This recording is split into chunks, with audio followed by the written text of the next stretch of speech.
This is the Seahawkers podcast, live post-game reaction show as our Seahawks have defeated the Washington Commanders 38-14, Adam, but it also comes with a bit of a sour note. It does. We can talk about the Jayden injury real quick because what a bummer, man. Like, it's not something anybody ever roots for, and a promising guy, a guy that I actually root for quite a bit just outside of the Seahawks, and tough in garbage time. You never want to see it, but that's about the only thing that really stains this game. That and the Ernest Jones injury that we don't know quite enough about, other than that reports are that he was out and up and jumping around on the sideline and jogged off the field. So I hope that means it's good news and not bad news for Ernest Jones. And then Flocktimus Prime also mentioning Thai friendly fire Okada, who took out Josh Jobe in this game, but concussion Jobe will recover from hopefully soon. And we got to see some Tariq Woolen out there, enough for him to even get a celebratory flag thrown against him as he was celebrating a physical tackle, which was always, you take the good with the bad. You do, and I think you kind of just put all the bad out there so we don't have to talk about it. Now let's get to the good, because that was awesome, Brandon. We went out there and we kicked the living crap out of the Washington Commies. We don't want any of that Red Scare around here. You're out of here. It was awesome to see. Defense was dominant. Offense was so just balanced and well orchestrated by Kubiak. Sam Darnold had a 9 out of 10 game. Like, it was so good.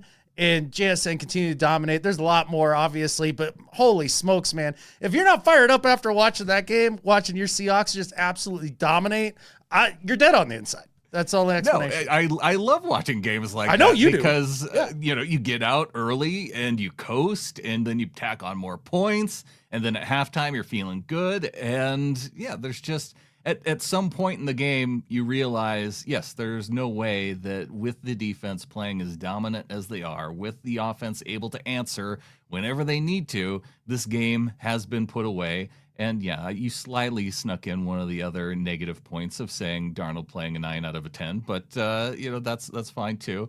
We've also got Samuel Gelber coming in with the executive producer super chat, $12, saying, nice relaxing win that allows for taking a more global view of the game by the end. Like, what the catfish was Quinn doing having Jayden still in the game by the end?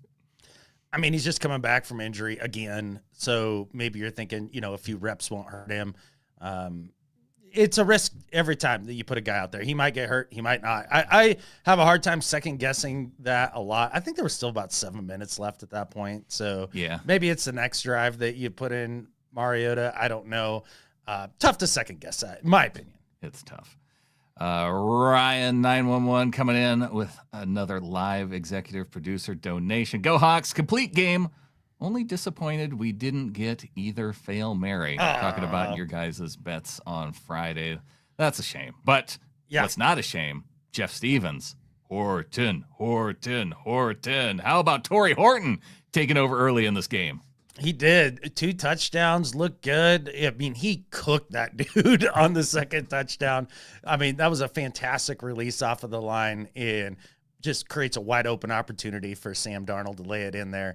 That was so much fun. I mean, Horton making his case in this game to take over that wide receiver 2 role there. So that was cool to see. Carly Perkins coming in with a $4.99 super chat. This win was perfect until the EJ injury. It's fine. Carly, he's fine.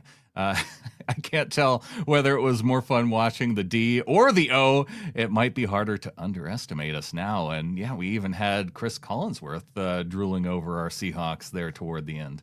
Yeah, exactly. You got some Collinsworth chortles about the Seahawks performance. That was always fun. But look, the EJ injury, I was watching him on the sidelines a lot. He was absolutely jumping around and fired up. If he's seriously injured, I'm going to be kind of stunned, I think, at that point. It would stun me as well. And I want to get to some of the statistics from this game. Of course, we got to see some nice drubbing by the defense in this game.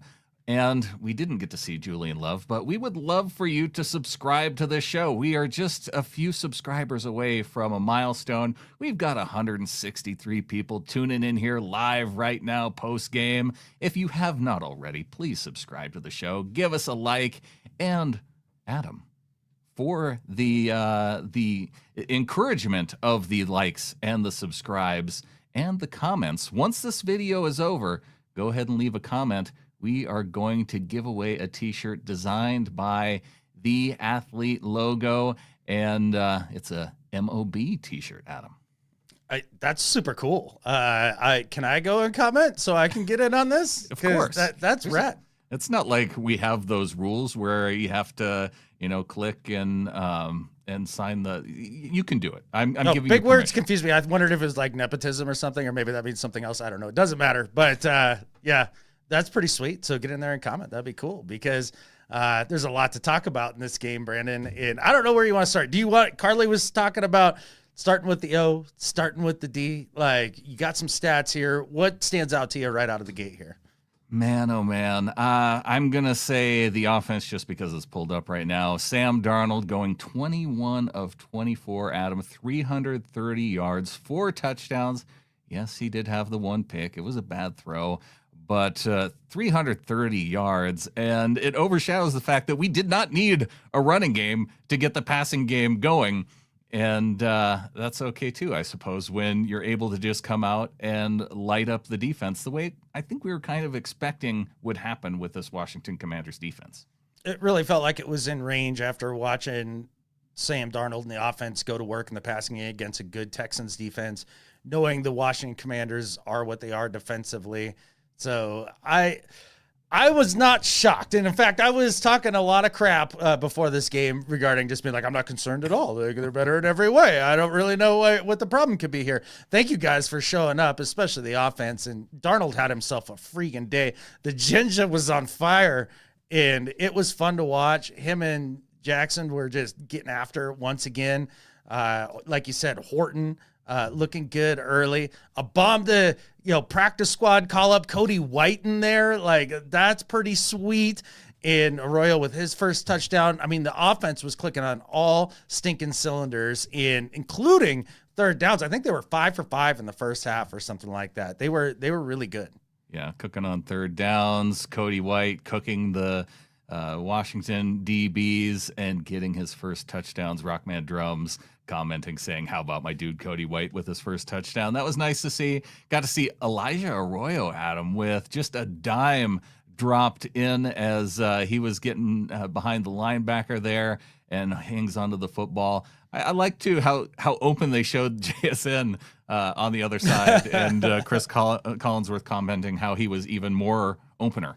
Yeah, the openest for sure, but it didn't matter because Sam throws an absolute dime on Arroyo. He gives it the one bicep catch, which was pretty cool, and touchdown Seahawks, and the route was on.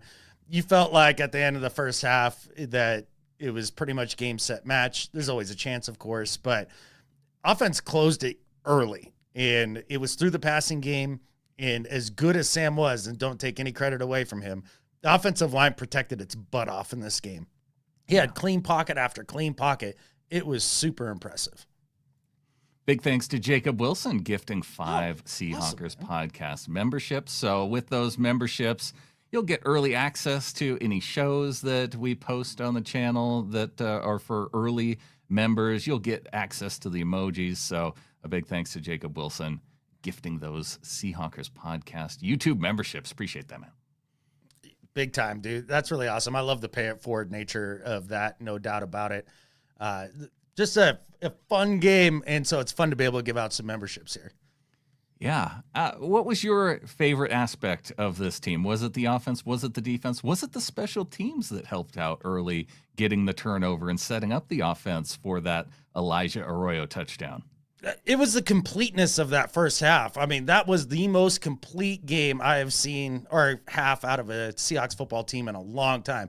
Offense clicking on all cylinders. Defense smothering. Spoon tackling freaking everything that moves. He was awesome. I want to talk more about him in the first half. And then you mentioned Brandon Peely of all dudes. He gets down there and, knocks the ball loose. That was cool. And, Montana State, from the great state of Montana, Ty Okada with a beautiful pick in there as well. And when you put all that together, it's just like football nirvana, perfection. And you can't ask for more than that. Yeah, when you have 31 points in the first half, that is about as good as it can get. The Snail has more months of membership than the Seahawks scored in points in the first half with 37 months. He almost eclipsed the entire game.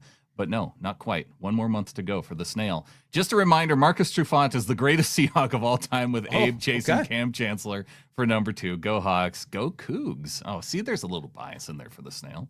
Oh, for sure. That's, that's an opinion a person could have. And I think it's, relevant or at least worthy of talking about. I've got a different order, but that's all right.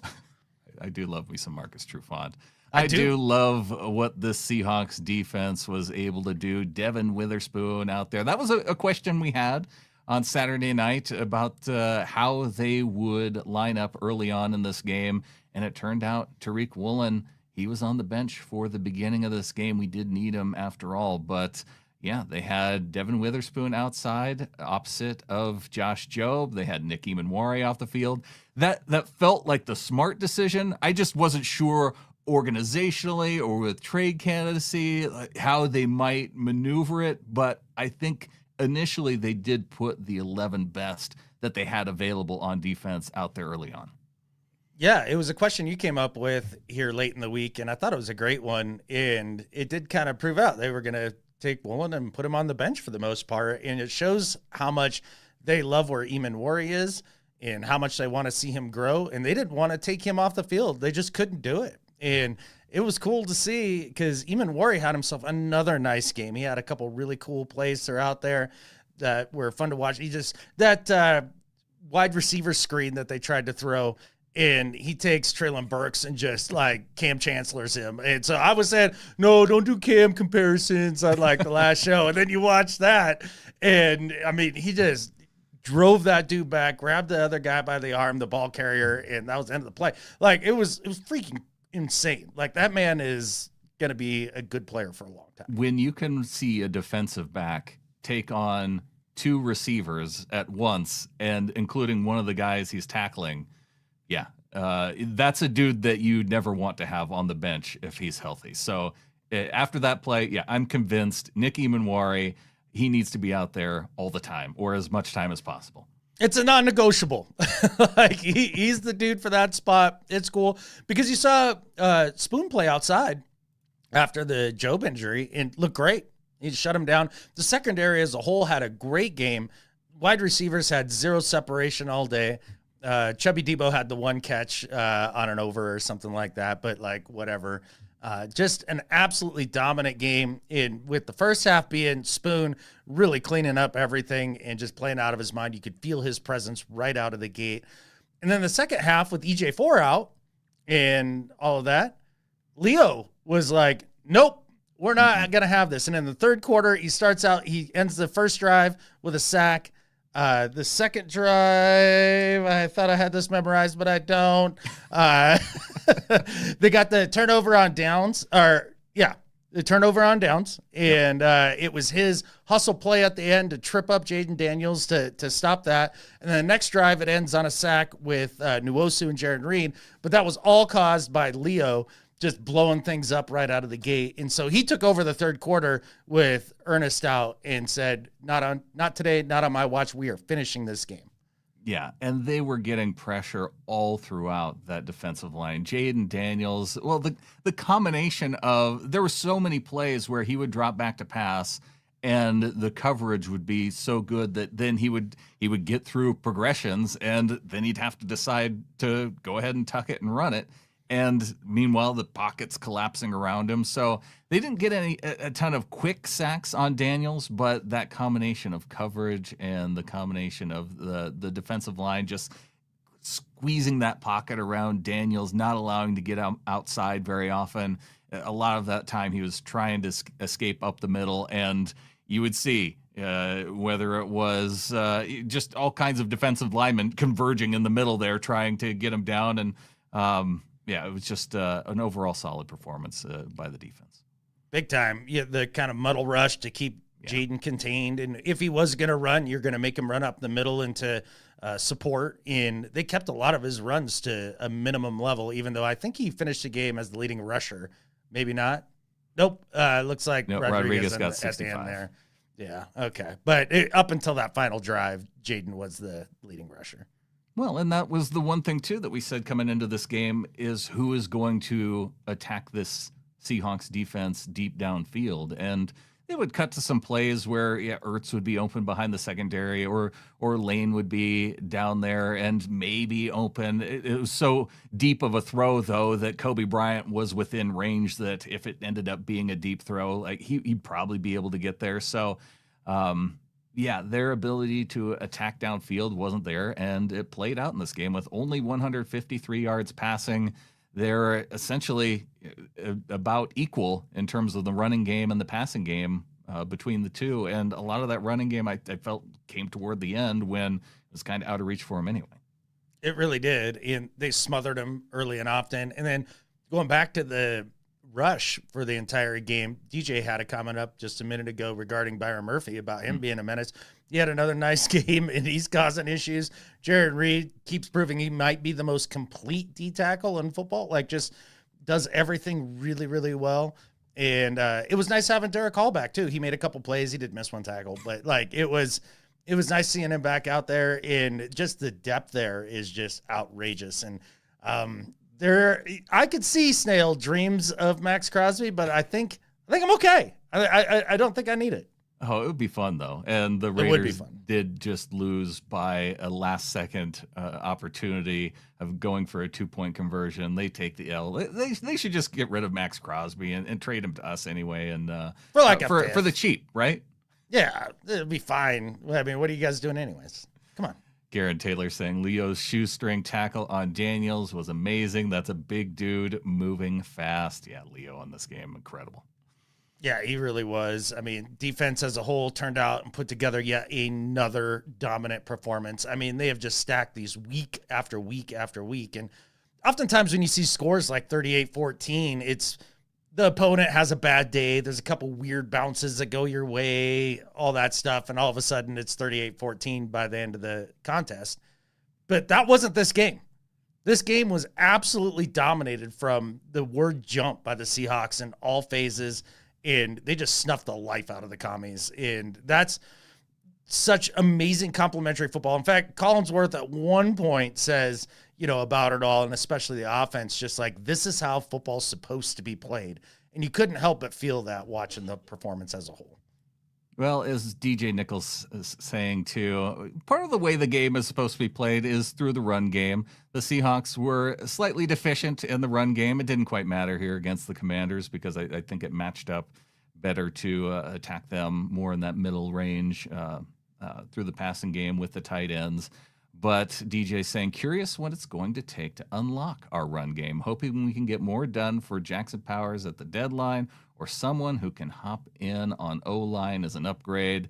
An O-line upgrade would be nice. And we do see, though, that this offensive line does appear to be a better pass blocking team than a run blocking team, too. They have been to this point. I think one of the big encouraging things about the run game to take away from here is that they didn't have a bunch of the negative plays. Like, they really did get rid of those and turn them into at least a small gain. And then you saw some of the chunk runs too. And, K9 had a couple of them. There was the one Sharps drive that he set up a score with a couple really nice runs up the gut. And look, it's the fact that they're doing it is what's keeping these guys in base defenses and allowing the pass game to tear it up. So really, what's going to unlock the Seahawks run game? When teams finally decide they're getting tired of getting chewed up by JSN and Darnold and Horton and Barner and Arroyo, and they go, all right, fine, we're going to play a lot more coverage, going to get lighter boxes, and then all of a sudden the run game comes to life. So, the opponent has a vote too, and that's been a part of this, I think. It's tough, though, because one of the ways that is kind of nice with this Kubiak offense is they go out there with these heavy tight end sets. And and so defenses send out their heavy personnel too. And then we go, just kidding. This heavy tight end set isn't a run set. This is a pass set. And we're just going to hit you with Barner or Arroyo. And so that makes it really hard to defend is the opponents. Like they send their defense out there expecting that they're matching up against a running style offensive set, and no, we're passing downfield. Yeah, and that's the beauty of it. The play action attached to that and everything, and it works seamlessly today. No stupid trick plays. That was awesome. We all appreciate that, Klint. That was a lot of fun, and you can see what happens when you keep the rhythm of the offense going. They could not be stopped in the first half, including, I think, that little, 53-second drill that they did right there at the end, where, Sam was connecting with JSN and just getting the ball down the field. That second throw was an absolute dime, and JSN made a beautiful over-the-shoulder catch to get them into field goal range and give you the opportunity to double up at half. Now, of course, they didn't, but that was really cool, and I think that capped scoring on every single drive in the first half. Yeah, they maybe punted once, but yeah, not a lot of punts in this game. Not a lot of work for our punter, and 21 first downs on the day by the offense compared to just 19 for the Commanders. It didn't seem like it was 19 because a lot of those were short. And third down conversions, you mentioned that. We were relatively successful, 7 for 11 on the day to just 6 of 13 for the Commanders. They were 1 of 2 on fourth down conversions. And even though it felt like we had a fourth down conversion, no, we just got to see Barner out there for a couple, one play ended up being a false start, and then the other was a touchdown on third down as he rushed into the end zone for a touchdown. Oh, yeah. I almost forgot about the Barner sneak in there. Like, they did get called for the false start when they were going for it earlier on a short yardage situation. But with that said, they really do go to that in those situations. It's been relatively successful. I don't know what the percentage is, but it feels like it's above 70%. And they went to it on the goal line there, couldn't be stopped. Barner doing karate kicks. Was that the crane? Was that the full crane like he was doing to the camera? It was sweet, crane, though. But it was pretty sweet. Shout out Nate Schutz, who called for a Barner touchdown. There it is. Fantasy dub. Nice to see that. Also nice to see Gambling Goat coming in with a $5 super chat. Albeit next week's game coming up against the Arizona Cardinals. I hope it'll be as fun, as dominant as this one was. I hope so. I hope we can just crush the Cardinals the same way that we crushed the Commanders. Who? Exactly. JC Schilling with the $9.99 super chat. Hey, dudes, you called it this week. Glad it was the easy win we were hoping for. Where is our dominant running game? Seems like less running success, touchdowns, and long runs than years past. Let's go, K9. Hey, I want the running game too, but if we're blowing teams out 38-14, I don't care. Hey, if it all works hand in glove, you take what they're going to give you. And at the end of the day, in terms of running success, I feel like the explosives have to be pretty in line with some of our better years running the football, because they do get a bunch of, and I would qualify an explosive as 10 plus yards. Yeah. I don't know what the actual metric is, but with that said, they aren't, just grinding it out just on the ground. They are relying on the passing game, but it's effective enough to keep teams on their toes. It's definitely keeping them honest. And it must look like it's about ready to pop at any given time, because they're terrified of giving up the running game. And they really do want to take somebody like Darnold and JSN, who are just dominating this first half of the year, and say, yeah, we'd rather see you beat us with them. Whoa, okay. Then. It sounds like a deal. Yeah. 418 total net yards for the Seahawks, 290 for the Commanders. 24 rush attempts on the day, still 3.7 average yards per run compared to 4.4 for the Commanders. And, they were dominated through the passing game. 5 penalties, 44 yards. One of those penalties, like we mentioned, the false start penalty. They called that on Cross, but I think he was reacting to Zabel, who shifted just a little bit to the right before the snap, and then he went and jumped offside. But that was a little. You say Zabel was shifting a little bit, because I feel like you're shifting. I feel like you're blame shifting off of Charles Cross to the rookie, which is fair. He's a rookie, so go ahead, give it to him. Like, he can own that in the meeting room. That's great. But I just wanted to make sure we all knew what you were doing here. Yeah. Yokai Hawk saying, and we actually saw at least one forward pass to K9. Anyone else want to bump that up to 2 or 3? They do have some success, yes, throwing and dumping it off to K9. I'd like to see them mix that in a little bit more too. I'm in. Let's go.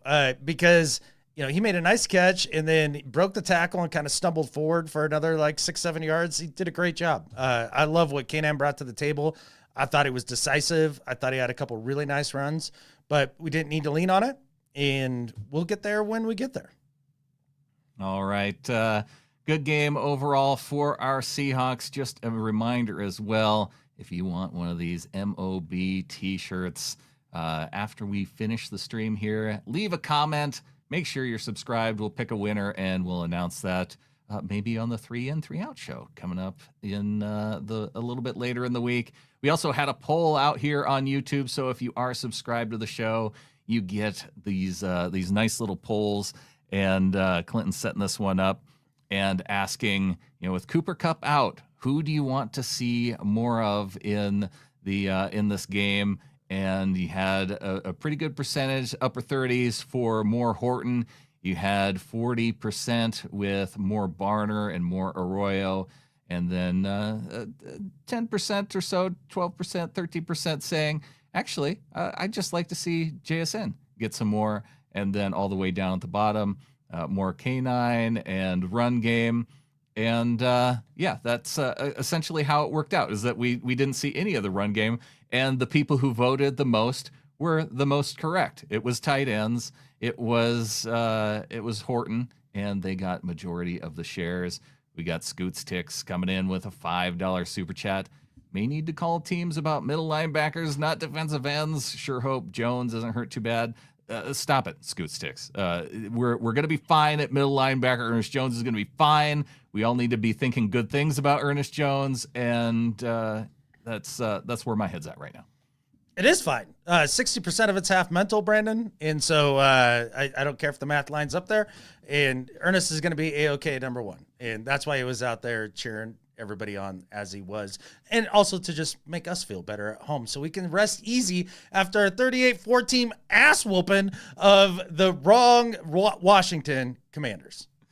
Yes, it was a beatdown, and hopefully we have another beatdown coming up against the Arizona Cardinals. One comment out there to any military members, past or present. If you go on over to the Military Seahawkers page on Facebook, we have discounted tickets for members of the military and veterans. And so, if you want a below face value cost ticket for the game coming up against the Arizona Cardinals, we have a military group section, and just $85 for a ticket. So you're not going to beat that anywhere else except in a season that, I don't know, maybe the Seahawks stink, but we don't stink this year, Adam. We're actually really, really good. Those are incredible values for all of you great service people out there for a team that doesn't stink, as Brandon pointed out. So, yeah, get in there, check it out, get some tickets, get to the games, because I guarantee the next home game is going to be lit. Polybiz, huge win. So grateful. I didn't need my heart medication tonight. Yes, we are all grateful. We do not want to use that heart medication. If you do want one of those t-shirts out there, athletelogos.com.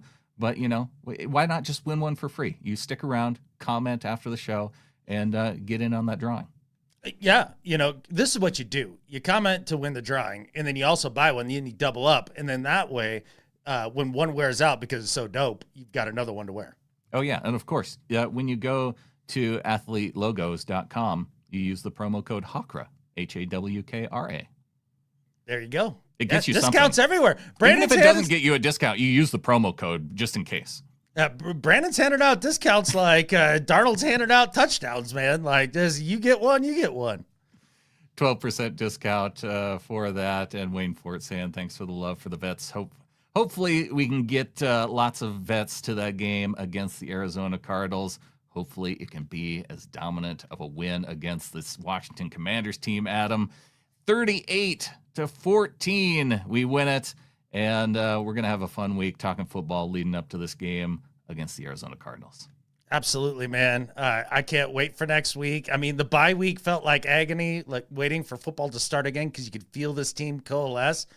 And then they pay it off in this way on the road after a bye week and just dismantle the opponent. Like it's Christmas before Thanksgiving, which is even better.